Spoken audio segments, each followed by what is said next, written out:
Hello, collectees! Another day, another budol! Gusto mo bang kumita kahit nasa bahay ka lang tulad ko? At gusto mo rin ba ng extra income? I get you mga mi. PM is the key. Tara, usap tayo. Alam niyo naman that there are many ways to earn in this generation. Kaya pagsipagan mo lang, may awa rin ng Diyos. Believe it.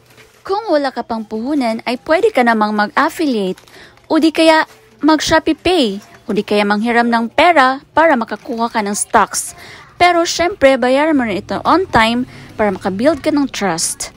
Palagi ka nang nabubudol online sa mga walang kwentang bagay, why not make it in a profitable way? So umpisa lang yun mahirap, pero kapag nasanay ka na sa hirap, hindi na madali sa'yo ang sumuko.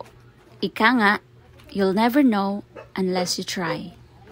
Huwag ka sa taong magtiwala na yung mga kakilala mo ay siyang magiging supporter mo.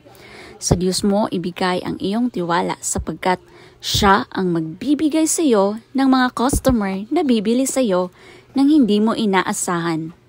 At sa lahat ng ating ginagawa ay magdasal at manalangin tayo na bigyan tayo ng Panginoon ng mga biyaya sa araw-araw. That's all for today's video. Till next time!